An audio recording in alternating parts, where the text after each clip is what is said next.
회식 끝나고 돌아가던 길, 후배가 웃으면서 던진 말이 55세 김정훈님의 머릿속에서 계속 맴돌았습니다. 김정훈님은 국내 반도체 회사에서 27년째 근무 중인 평범한 직장인이었습니다. 남들처럼 열심히 살았습니다. 월급도 꾸준히 들어왔고 퇴직금도 어느 정도 예상됐고 국민연금도 있으니까 어떻게든 되겠지라고 생각했습니다. 그런데 이상하게 50대가 되자 마음이 흔들리기 시작했습니다. 나는 왜 이렇게 불안하지? 김정훈님은 어느 날 새벽 잠이 안 와서 거실에 혼자 앉아 있었습니다. 아내는 자고 있었고 집은 조용했습니다. 그때 문득 통장을 열어봤습니다.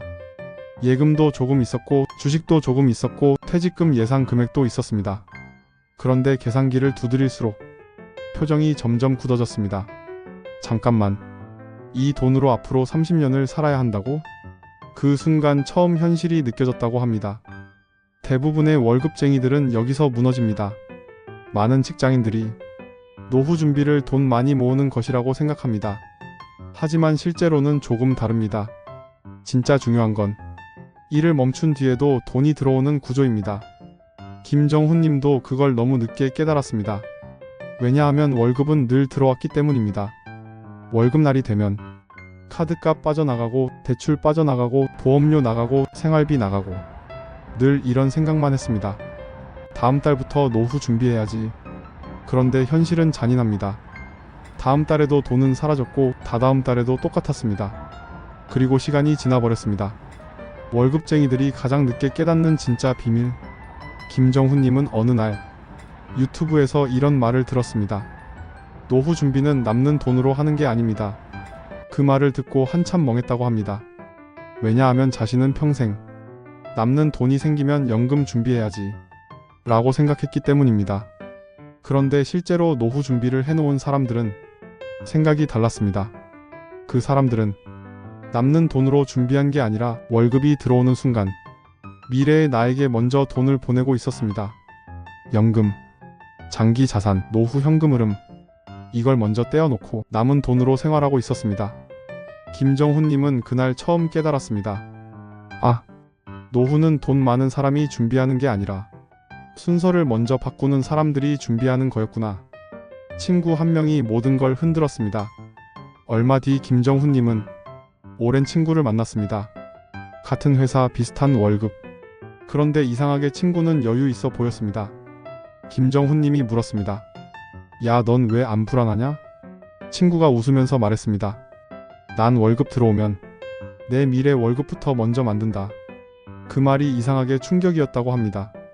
친구는 40대 초반부터 연금 저축, IRP, ETF형 연금, 달러 자산을 연금으로 장기 현금 흐름으로 계속 달러 자산을 모니터링하면서 꾸준히 나눠 준비하고 있었다고 했습니다. 엄청난 투자 실력이 있었던 것도 아니었습니다. 다만 한 가지 차이가 있었습니다. 먼저 떼어놨다. 그 차이였습니다.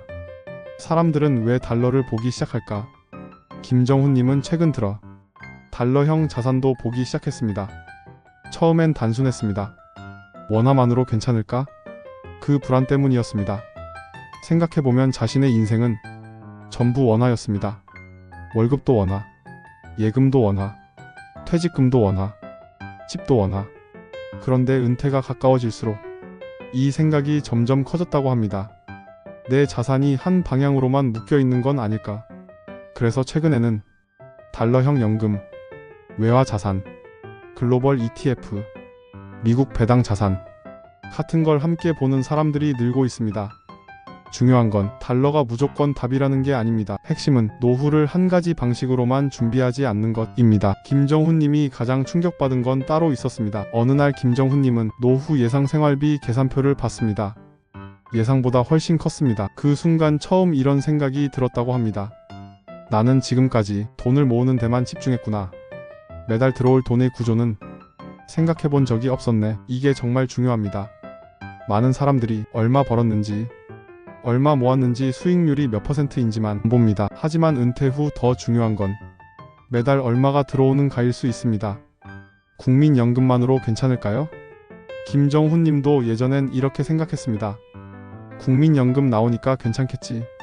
그런데 실제 예상 생활비와 비교해보니 생각이 달라졌다고 합니다. 그래서 최근 직장인들은 국민연금, 개인연금, 퇴직연금, ETF형 연금, 달러형 자산 이걸 함께 보며 현금 흐름 구조를 고민하기 시작합니다. 국민연금은 기본층, 개인연금은 보완층, 달러 자산은 분산층 이렇게 역할을 나누는 겁니다. 진짜 무서운 건 은퇴가 아닙니다. 김정훈님은 말합니다. 진짜 무서운 건 은퇴 자체가 아니었다. 준비 없이 은퇴하는 거였다. 이 말이 정말 현실적입니다. 월급은 어느 순간 멈출 수 있습니다. 하지만 생활비는 멈추지 않습니다. 그래서 일부 사람들은 월급이 들어올 때부터 미래 현금 흐름 구조를 만들기 시작합니다. 그리고 그 차이는 10년 뒤 꽤 크게 벌어질 수 있습니다. 어쩌면 지금 이 영상을 보고 있는 당신도 비슷한 고민을 하고 있을 수 있습니다. 월급은 들어오는데 왜 계속 불안한지, 열심히 사는데 왜 노후가 걱정되는지, 그 이유는 단순히 돈 때문만은 아닐 수 있습니다. 많은 경우 구조의 문제일 수 있습니다. 노후 준비는 갑자기 완성되지 않습니다. 지금 월급을 어떻게 나누고 어떤 현금 흐름 구조를 만들고 어떤 자산으로 분산할지를 고민하는 과정일 수 있습니다. 그리고 그 차이는 시간이 지날수록 더 크게 느껴질 수 있습니다. 월급쟁이들이 가장 늦게 깨닫는 연금의 비밀. 다음 시간에는 노후 현금 흐름 달러형 자산에 투자하는 이유에 대해서 실사례를 통해서 이야기 드리겠습니다. 구독해두시고 다음 시간에 이어서 시청 부탁드립니다. 그럼 다음 시간에 뵙겠습니다. 감사합니다.